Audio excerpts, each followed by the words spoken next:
and welcome to FlipsHair Magazine. I'm Brooke Pierce, and today we're sitting down with Memphis business owner, Mr. Michael Kraft. Thank you for being here. Thank you. Okay, Mr. Kraft, before we start talking about your business, we're going to get to know you a little better. Okay, so how old are you? 26 years old. And what high school did you attend? East High School right down the street. Okay, what year did you graduate? 2007. Okay, what type of high school is East High School? What type of high school is East High School? Mm-hmm. Well, from the history of East High School, I was told that I would get a better education at East High School. Mm-hmm. But for some reason, East High School always was on the top 10 list of failing. Really? Mm-hmm. But it's a good school, you know. Mm-hmm. Hey, it's what they say. But me, I always knew what I wanted to do. Mm-hmm. I always knew I wanted to work for myself. So school was really, it was fly by night for me. Mm-hmm. I always wanted to get out because while I was in school, I was cutting grass Mm-hmm. and raking leaves, Mm-hmm. emptying elders' garbage cans, Mm-hmm. just to make, make some money. But and I was the kid that always looked at what was being placed in front of me on my desk, like, how am I gonna use this in life? Mm-hmm. So I came to the conclusion of, hey, I'm ready to go. I couldn't wait for senior year. Okay. All right. So, did your school have a cosmetology department? Well, yeah, it did. Did you participate in that? I tried, but I was in ROTC. Mm-hmm. I did ROTC from my 9th grade year to my junior year, Mm-hmm. and I wasn't able to do that because there's 2 Botech classes. Mm-hmm. At that time, you could only take 1. So when did you start cutting hair? I started cutting hair, in Mm-hmm. 8th grade. First, I started cutting my own hair. Mm-hmm. My daddy started to lose his hair, Mm-hmm. so he cut it all off, just cut it all. Okay. Okay, they just to get me used to the clippers. Mm-hmm. And I graduated from there to cutting hair in the front yard. Ride from here to Mississippi to cut hair for $3. Mm-hmm. While I was in school, I was cutting hair for free. Okay. You know, I had kids in the neighborhood that would come over, and when they came over, they'd go in my closet. Mm-hmm. Let me have this shirt. Let me have these shoes. Okay, let me cut your hair. Mm-hmm. I was that guy. I was that passionate about that. I gave away clothes and shoes just to, practice cutting hair. Okay. So your parents were a big influence? Were they very supportive about you cutting hair? Well, my mom was. Mhm. My mom was. My dad was a working man. Mm-hmm. He stuck to tradition. My granddad worked at MLGNW, and he worked around MLGNW around the 50s, when it was segregation and things like that, and he wasn't treated so well at MLGNW. And my dad followed his footsteps to go into MLGNW, and the same thing happened to him. Mm-hmm. So when I graduated from high school, it took me a while to go into a barber school Mm-hmm. to get my license because, I was always taught, even in high school, it's instilled enough to go to work for somebody. And that's how my dad tried to teach me. And I remember I had about 5 jobs. I worked at Family Dollar while I was in high school and also playing sports. And after high school, worked 4 more jobs. But I never stayed at a job for a whole year. Okay. Because I couldn't take people, talking crazy to me, hating going to work every day because I know, hey, I can do this work, this time, and this hard work for myself. And going back to my father, when I would quit a job, it was like the world ended. But I had to suck that up and, and take him treat me a certain way because I quit a job. But when I got older, to where I am now, I had to prove to him, it took me years to prove to him that I can do this, I can be a man. Because I really thought that he didn't look at me as being a man. So when I actually proved to him that I can take care of myself and do things on my own, that's when things changed. Okay. That's when things changed. Such as now we had the best relationship. The name Coldcutz, that's the name of your shop. Okay. How did you come up with that name? Coldcutz. Well, I look at myself as being a great barber to me. And when I was living in North Memphis, almost every day we ate cold cuts. Okay. We ate cold cuts. So I combined that with my upbringing. And it just sounds so, it sounds catchy to me. And when I took that, actually I saw that in a dream. I saw that in a dream. And the next morning I said, that's my new brand. That's my new brand. Coldcutz Products, Coldcutz Brand, and Coldcutz Barber Studio. Okay. And, So I would never thought that's how you came up with that name. well, I'm always thinking. So how long has Coldcutz been in existence? Coldcutz Barber Studio, the barber shop, has been in existence on its own for 1 year. I started my own shop back in 2015. Back in 2014, I'm sorry. November 4th.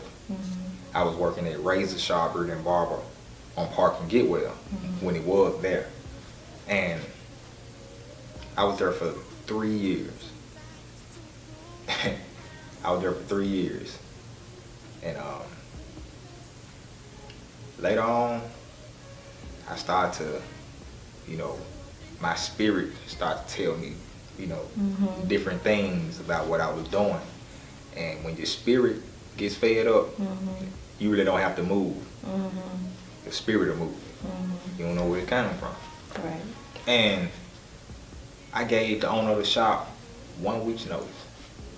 1 week notice. Like I said, I woke up one morning and said, hey, I'm going to give him 1 week's notice. And I told him that, everybody was emotional and everything like that. But what I did was I was working at that time from 8 a.m. to 8 p.m. every day.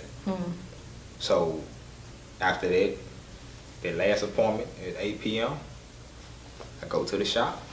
I'm painting, stripping floors, pasting, caulking, doing whatever I need to do. And that 1 week, and November 4th, I was in the shop. Okay. I was in the shop in that 1 week. That's how it goes. Just made your mind up. Okay. So, in one word, describe Coldcutz. Coldcutz in one word. I would say elegant. Okay. Elegant. And I say elegant because I try to provide a service for male and female to make them feel different than when they came in. Okay. And I got that from actually my clients taught me customer service. From seeing, because I'm looking at society and I'm seeing customers come in the shop, you greet them, how you doing? They drop their head and the first thing they say is tired, I'm tired. Or man, this child support, these kids. And it made me weary because I'm taking people's business home with me because barber's like a therapist, a counselor, preacher, teacher, whatever you want to call them. So I go home and I think about all of my clients' secrets that they tell me, and I wonder, what can I say next time I see them to help them? And I just say it's an experience every day. So that's why I try to bring myself to my own, to where I can build my own atmosphere, to where my customers will feel more comfortable, because I don't have any children. I'm not in any debt.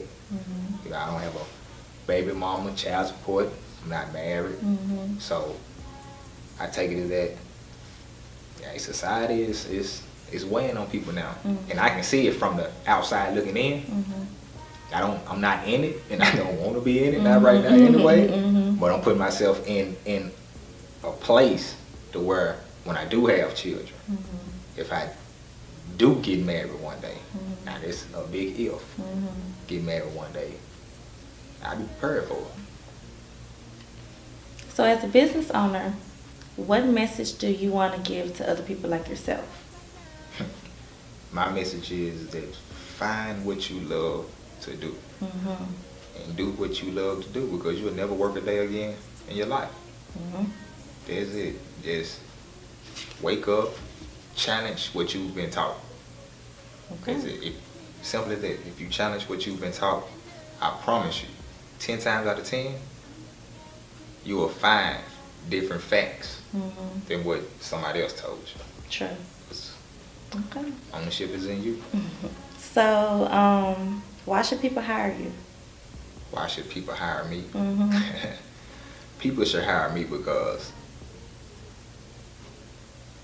I will make you feel comfortable. I'm not threatening. I'm not rude. You know, I'm not offensive. And I will take the time to give you what you want. I'm here to serve the people. It's not for the money. It's my passion. I love what I do, and I'm not doing it for the money. Okay. I'm doing it for the people. Okay. So where can people find you? People can find me. You can find me at Instagram or Facebook. Instagram at Coldcutz89, Cuts with a Z, or at Facebook at Mike Coldcutz Craft. Or you can email me at mjcraft44@gmail.com for product evaluation. And that's pretty much it. Okay. And your products. You sell some products. Yeah. So let's talk about what we got here. Say that. Coldcutz Barber Studio sponges. Sponges. So what do we use these sponges for? Everybody should know this, you know, for the crown look, the natural. Some people say nappy look, but I call it over curly. The crown look is give you a better texture, and it's more. It's better for more natural hair. All right. Yeah. Okay. This is cool. So do you make these, or? I wish I could. I wish I had the time to, but a company makes them for me. Okay. That's good. Okay. Selling products. You can just buy them at the store, at your shop? You can buy them at the shop. I ship them. I ship them every day. I ship at least 2 or 3 every day.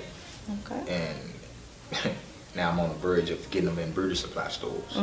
Because I've been asked to do that. So I'm trying to figure out how, you know, I put the plan in play to where I can trust these people. Okay. So what can people expect from you in the future? Well, you can expect more perseverance from me in the future.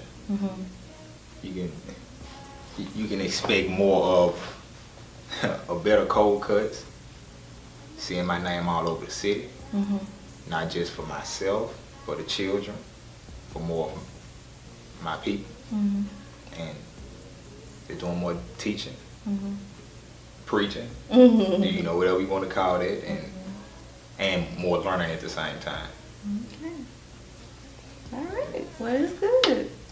Well, thank you very much for being here. Thank you. We appreciate you for coming.